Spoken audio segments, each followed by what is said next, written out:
اور اس کے خالق ہونے کا تصور ایک طرح سے ہم لے کر اس دنیا میں آئے ہیں۔ تو ایک واقعہ یہ ہے۔ دوسرا واقعہ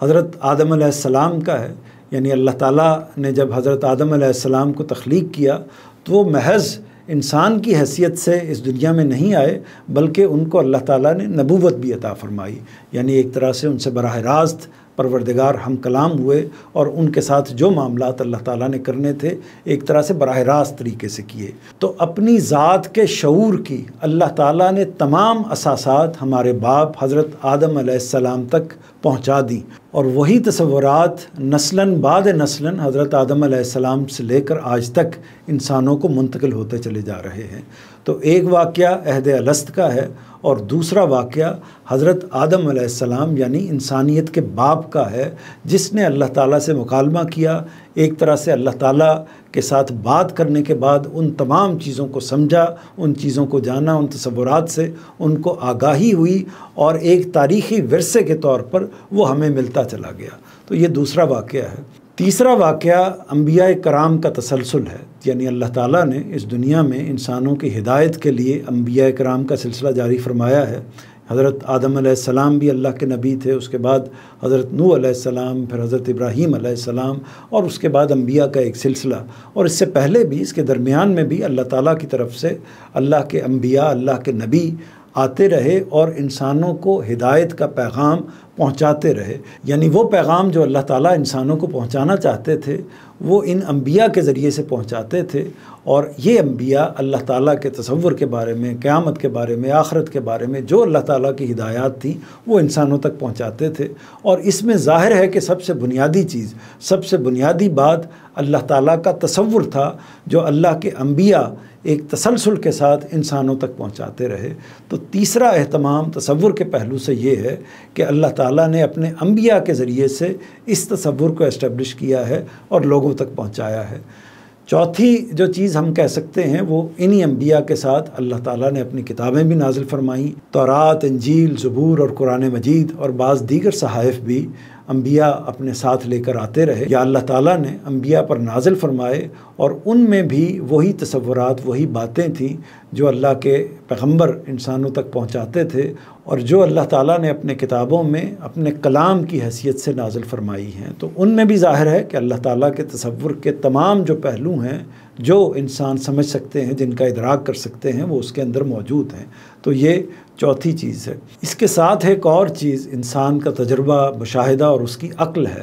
ان سب چیزوں کی رہنمائی میں، یعنی اپنے مشاہدے سے، اپنی عقل کی رہنمائی میں، اپنے تجربات سے انسان جو کچھ جانتا ہے کائنات کے بارے میں، اپنی ذات کے بارے میں، اپنے ارد گرد کے بارے میں، وہ ساری چیزیں مل کر بھی اس کو جو علم دیتی ہیں، اس سے پروردگار کا، اللہ تعالیٰ کا، خالق کا، رب کا ایک تصور قائم ہوتا ہے۔ تو یہ چند چیزیں ہیں، یعنی عہد الست ہے، پھر حضرت آدم علیہ السلام کا واقعہ ہے، اور اس کے بعد انبیاء کا ایک تسلسل ہے، پھر کتابیں ہیں، اور اس کے بعد انسان کا تجربہ اور مشاہدہ ہے جو کائنات کو دیکھ کر وہ اللہ تعالیٰ کے تصور تک پہنچنے کی ایک طرح سے کوشش کر سکتا یا اس کو جان سکتا ہے۔ تو یہ ساری چیزیں مل کر جو کچھ بھی ہمیں پروردگار کا تصور دیتی ہیں وہ اصل میں صفات کے پہلو سے ہے، وہ ذات کے پہلو سے نہیں ہے، یعنی پروردگار کی ذات تک ہم رسائی نہیں حاصل کر سکتے، اس کو جان نہیں سکتے۔ بعض انبیاء نے اس کو جاننے کی کوشش بھی کی، جیسا کہ حضرت موسیٰ علیہ السلام کا واقعہ ہے، لیکن واضح ہوا کہ نہ وہ پروردگار کو دیکھ سکتے ہیں، وہ اگر اس کو جان سکتے ہیں تو اسی پہلو سے جان سکتے ہیں کہ اس کی صفات کیا ہیں۔ چنانچہ وہ ہمارا خالق ہے، ہمارا پروردگار ہے، ہمارا رب ہے، پوری کائنات پر نظر رکھنے والا ہے، باریک بین ہے، رحمان ہے، رحیم ہے، ہمارا پالنے والا ہے، اور اسی طرح پوری کائنات کے نظم کو چلانے والا ہے، قادر مطلق ہے۔ یہ اور اس طرح کی بے شمار صفات ہیں جن کا ہم شعور بھی رکھتے ہیں، ادراک بھی رکھتے ہیں، اور انہی کی بنیاد پر ہم اللہ تعالیٰ کا ایک تصور قائم کرتے ہیں، اور اس کے پس منظر میں وہ تمام واقعات جن کی طرف میں نے اشارہ کیا وہ ہمارے سامنے موجود ہوتے ہیں، اور ان کے نتیجے میں ایک پروردگار کا تصور ہمارے سامنے آ جاتا ہے۔ اس سے یہ واضح ہوا کہ ہم اپنے پروردگار کی ذات تک تو رسائی نہیں حاصل کر سکتے، البتہ اس کی صفات کو پہچان سکتے ہیں۔ تو لہٰذا ہمارے ذہن میں یا ہمارے شعور میں اپنے مالک اور خالق کا جو تصور بھی پیدا ہوتا ہے وہ اصل میں اس کی صفات کے پہلو سے پیدا ہوتا ہے، اس کی ذات کے پہلو سے اس طریقے سے نہیں پیدا ہوتا۔ اس سے پہلے کہ آپ اللہ کی صفات پر کچھ بات کریں، پہلے اس کی ذات کے بارے میں ایک بات کلیئر کر دیں۔ آپ نے کہا کہ اللہ تعالیٰ کا نام اللہ ہے، مگر سوال یہ ہے کہ یہ تو عربی نام ہے۔ اردو میں ہم خدا کہتے ہیں، انگریزی میں گاڈ کہتے ہیں، ہندی میں بھگوان کہتے ہیں، تو سوال یہ ہے کہ اللہ کا اصل نام کیا ہے؟ جی بالکل ٹھیک آپ نے کہا، اللہ عربی نام ہی ہے اور الہ پر الف لام لگانے سے بنا ہے۔ الہ اصل میں نکرہ کا ورڈ ہے، یعنی کامن ناؤن ہے، اور اس کو پراپر کرنے کے لیے اس پر الف لام لگا دیا جاتا ہے۔ بالکل اسی طرح جیسے انگریزی میں ہم کسی ناؤن کو پراپر ناؤن کی صورت دینے کے لیے اس پر دی لگا دیتے ہیں، تو عربی زبان میں اس کے لیے الف لام کا طریقہ اختیار کیا جاتا ہے۔ تو الہن پر الف لام لگانے سے اللہ بنا ہے۔ تو اللہ عربوں ہی کا ایک طرح سے کہہ سکتے ہیں کہ رکھا ہوا نام ہے۔ ممکن ہے یہ اسی تسلسل میں ہو کیونکہ عربوں کی تاریخ اصل میں انبیاء کی تاریخ ہے۔ عرب اصل میں حضرت اسماعیل علیہ السلام کی اولاد ہیں، اور حضرت اسماعیل علیہ السلام حضرت ابراہیم علیہ السلام کے فرزند تھے، اور حضرت ابراہیم علیہ السلام اس چین میں، اس تسلسل میں کھڑے ہیں جس میں آپ سے پہلے اور آپ کے بعد متعدد انبیاء بنی اسرائیل میں آئے ہیں۔ تو یہ کہا جا سکتا ہے کہ اس کی بنیاد، بعض لوگوں نے اس پر تحقیق بھی کی ہے کہ اس کی اساس عبرانی ہی کے الفاظ ہیں، لیکن بہرحال یہ عربی ہی کا لفظ ہے۔ متعین طور پر یہ نہیں کہا جا سکتا کہ یہ اللہ تعالیٰ ہی کا مقرر کردہ نام ہے، لیکن جب قرآن مجید میں اللہ تعالیٰ نے اس نام کو اختیار کر لیا یا عربوں کے اختیار کیے ہوئے لفظ کو اختیار کر لیا جو اللہ ہی کے اسم کے طور پر وہ استعمال کرتے تھے، یعنی اللہ تعالیٰ کے لیے یہ اسم انہوں نے خاص کر رکھا تھا، تو یہ گویا کہ پروردگار ہی کا رکھا ہوا نام ہے۔ باقی جہاں تک تراجم کا معاملہ ہے تو ہر چیز کا ایک مختلف ترجمہ ہو سکتا ہے، اپنے اپنے نام اپنی اپنی زبان میں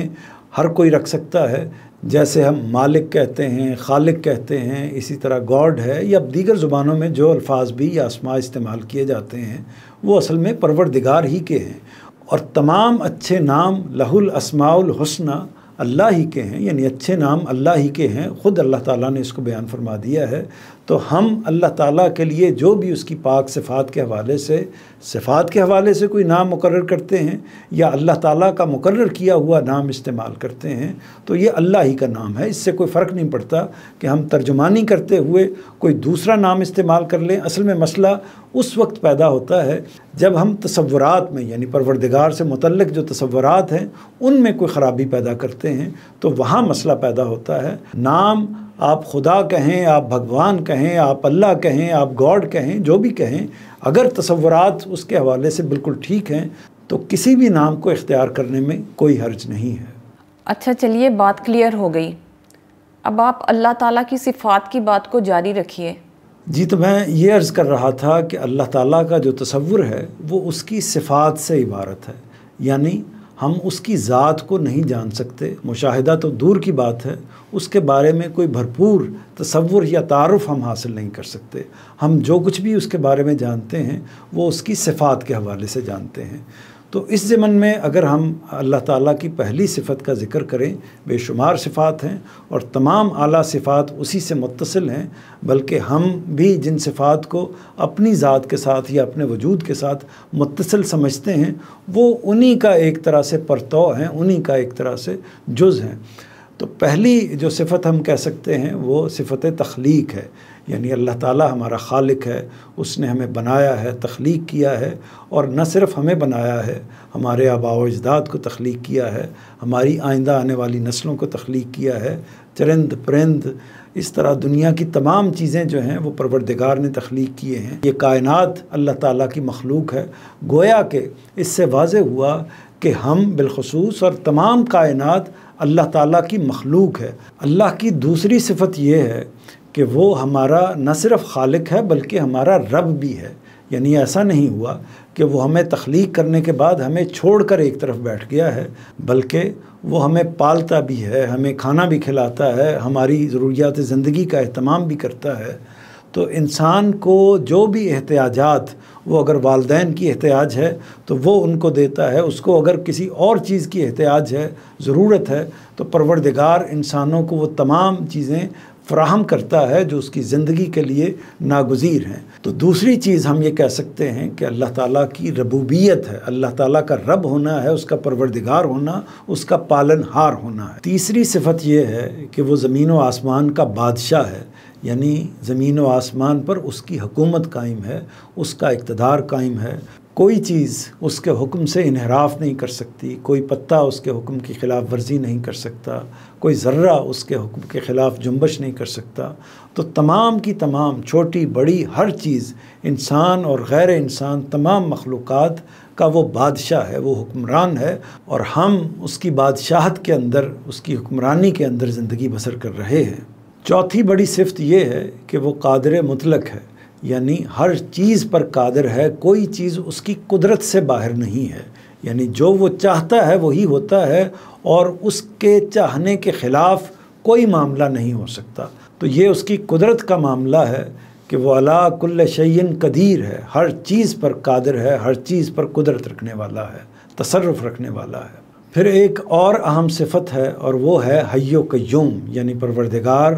کہیں اس دنیا سے، اس کائنات سے، اس کو تخلیق کر کے انسانوں کو بنا کر وہ الگ نہیں ہو گیا، بلکہ وہ زندہ ہے، وہ قائم ہے، اور سب کچھ کو دیکھ رہا ہے، اس کا مشاہدہ کر رہا ہے۔ اگر کوئی غلطی کرتا ہے تو اس کو بھی دیکھ رہا ہے، اگر کوئی انحراف کرنے کی کوشش کرتا ہے، نافرمانی کرنے کی کوشش کرتا ہے تو اس کو بھی جانتا ہے، اور اگر اس کے حکم کی تعمیل کی جاتی ہے تو وہ اس کو بھی جانتا ہے، ایک ایک چیز سے واقف ہے۔ جو کچھ بھی معاملات اس دنیا کے اندر ہو رہے ہوتے ہیں وہ اس کے علم سے باہر نہیں ہو سکتے، ہر چیز کو اس کا علم محیط ہے، یعنی اس کے علم نے تمام چیزوں کا، تمام کائنات کا، تمام مخلوقات کا احاطہ کیا ہوا ہے، اور وہ پوری بیداری کے ساتھ، پورے استحکام کے ساتھ ان چیزوں پر نظر رکھے ہوئے ہے۔ اور ایک اور چیز یہ ہے کہ وہ الہ ہے، یعنی ہمارا معبود برحق ہے، وہی اس لائق ہے، چونکہ وہ خالق ہے، وہ رب ہے،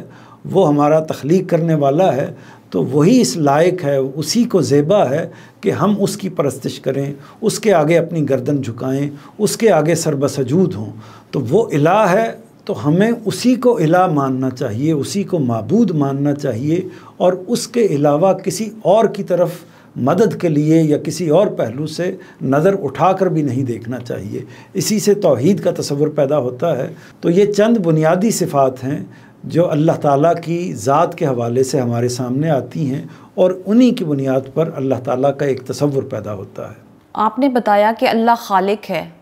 وہ حی و قیوم ہے، وہ رحمان ہے،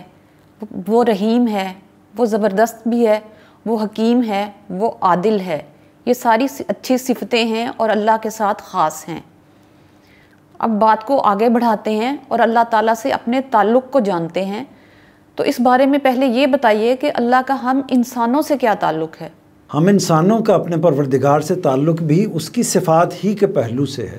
یعنی اگر وہ خالق ہے تو ہم اس کی مخلوق ہیں، تو پھر ہمیں اپنے پروردگار کے ساتھ وہی تعلق رکھنا چاہیے جو ایک مخلوق اپنے خالق کے ساتھ رکھتی ہے، یعنی سب سے پہلے اس کو اپنا خالق ماننا چاہیے، اور جب ہم اس کو اپنا خالق مانتے ہیں تو اپنے وجود کے حوالے سے، اپنے ارد گرد کے حوالے سے تمام جو فیصلے اس نے کیے ہیں اس کو اسی سے منسوب سمجھتے ہیں، اور ان کو صائب اور درست سمجھتے ہیں، اور اس جگہ پر رکھتے ہیں کہ ہمارے پروردگار ہی نے ہمیں تخلیق کیا ہے، اور اس تخلیق میں کسی اور کو کوئی دخل نہیں ہے۔ اس نے چاہا ہے تو ہم اس دنیا میں آئے ہیں، اس نے چاہا ہے تو یہ کائنات بنی ہے، اس نے چاہا ہے تو ہمارے معاملات آگے بڑھتے ہیں، اس نے چاہا ہے تو ہمیں زندگی ملتی ہے، اس نے چاہا ہے تو ہمیں جب وہ چاہے گا موت آ جائے گی، اور باقی تمام معاملات جو اس کی تخلیق سے متعلق ہیں وہ سر تسر اسی کی ذات سے متعلق ہیں،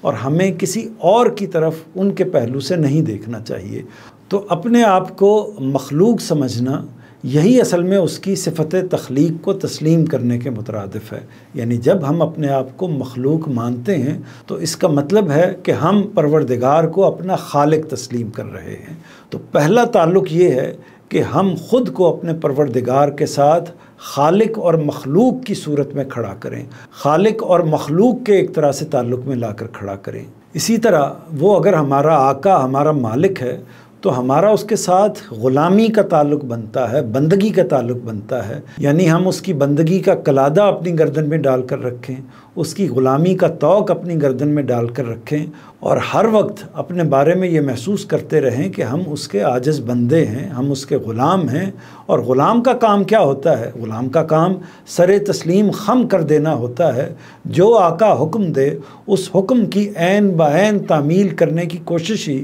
غلام کی ذمہ داری ہے، اس کا کام ہے۔ تو دوسرا پہلو تعلق کا غلامی ہے، بندگی ہے، یعنی ایک پہلو اپنے آپ کو مخلوق سمجھنا ہے، اور دوسرا پہلو اس کے ساتھ تعلق کا اپنے آپ کو اس کا بندہ سمجھنا ہے۔ اسی طرح اس کی صفت یہ ہے کہ وہ رب ہے، یعنی ہمارا پروردگار ہے، ہمارا پالنے والا ہے۔ تو اس کا نتیجہ کیا نکلتا ہے؟ نتیجہ یہ نکلتا ہے کہ جب ہم اس امر کا ادراک کر لیتے ہیں، اس کو اپنا پالنہار پروردگار مان لیتے ہیں، تو اس کے نتیجے میں ہم اسی سے مانگتے ہیں، اسی سے طلب کرتے ہیں۔ جو ہماری ضرورت ہوتی ہے وہ ہماری روزمرہ ضرورتیں ہیں، ہمارے کسی بھی طرح کے معاملات ہیں، اس میں ہم نہ کسی پیر فقیر کے پاس جاتے ہیں، نہ انبیاء کے پاس جاتے ہیں، نہ فرشتوں کے پاس جاتے ہیں، نہ جنات کے پاس جاتے ہیں، بلکہ صرف اور صرف اپنے پروردگار کے پاس جاتے ہیں۔ جس چیز کی ضرورت ہمیں ہوتی ہے تو اسے مانگنے کے لیے ہم اپنے پروردگار کی خدمت میں حاضر ہوتے ہیں، اسی سے دعا کرتے ہیں، اسی سے استعانت کرتے ہیں، اسی سے طلب کرتے ہیں۔ تو تیسرا پہلو ہمارے اپنے پروردگار کے ساتھ تعلق کا یہ ہے کہ ہم اس کو اپنا رب مانیں اور تمام چیزوں کے معاملے میں اسی سے مدد طلب کریں۔ اور چوتھا پہلو یہ ہے کہ ہم اگر اس کو الہ مانتے ہیں، یعنی اس کو معبود مانتے ہیں، تو پھر زیبا یہی ہے کہ ہم اس کے علاوہ کسی اور کے آگے اپنے سر کو نہ جھکائیں۔ ہمیں رکوع کرنا ہے، ہمیں سجود کرنا ہے تو اسی کے آگے کریں، ہمیں قربانی دینی ہے تو اسی کے نام کی قربانی کریں، ہمیں کچھ طلب کرنا ہے تو اسی سے طلب کریں، ہمیں سجدہ ریز ہونا ہے تو اسی کے سامنے سجدہ ریز ہوں، ہمیں دعا و مناجات کرنی ہے تو اسی کی خدمت میں دعا و مناجات پیش کریں۔ اس کے علاوہ کسی اور کے ساتھ معبود کا، پرستش کا تعلق ہرگز نہ قائم کریں، نہ فرشتوں کو اپنا معبود بنائیں، نہ جنات کی پرستش کریں، نہ انسانوں کی پرستش کریں، نہ کسی اور چیز کی، نہ اپنے آبا کی پرستش کریں، نہ اپنے نظریات کی پرستش کریں، بلکہ عبادت کے لائق صرف اور صرف اسی کو سمجھیں اور اسی کے سامنے اپنے سر کو جھکائیں۔ تو ناظرین، اب پروگرام کے اختتام کی طرف بڑھتے ہیں۔ تو اس میں میرا، آپ کا، ہر شخص کا یہ سوال ہے کہ ہم انسانوں کا، ہم بندوں کا اللہ تعالیٰ کے ساتھ کیا تعلق ہے؟ اچھا، اس میں یہ بھی بتائیے گا کہ ہمیں اس تعلق کو کیسے نبھانا چاہیے؟ یعنی اس میں بھی وہی بات ہے جو اس سے پہلے میں نے عرض کی ہے، خلاصہ کر دیتا ہوں کہ اصل میں سب سے پہلے ہمیں اپنے پروردگار کی صفات کے تصور کو قائم کرنا چاہیے، کیونکہ ہم اس کی ذات سے پورے طریقے سے آگاہ نہیں ہو سکتے۔ تو اس کا جو بھی تصور ہمارے ذہن میں بنتا ہے وہ اس کی صفات کے پہلو سے ہے۔ تو صفات کے حوالے سے جو ریلیشن ہمارا بنتا ہے اسی کو ہمیں بروئے کار لانا چاہیے۔ اس میں سب سے پہلی چیز یہ ہے کہ ہم اگر اس کی مخلوق ہیں تو ہمیں اس کو اپنا خالق مانتے ہوئے ایک مخلوق کی جگہ پر کھڑے ہو کر اس کے ساتھ معاملہ کرنا چاہیے، اور ایک مخلوق جیسے اپنے خالق کے ساتھ تعلق کو استوار کرتی ہے اسی جگہ سے اس تعلق کو اور اس کے تصور کو قائم کرنا چاہیے۔ دوسری چیز یہ ہے کہ اگر ہم اس کو اپنا آقا و مالک مانتے ہیں، یعنی کائنات کا بادشاہ مانتے ہیں، اپنا آقا، اپنا بادشاہ مانتے ہیں، تو ضروری ہے کہ ہم اس کی اطاعت میں آ جائیں۔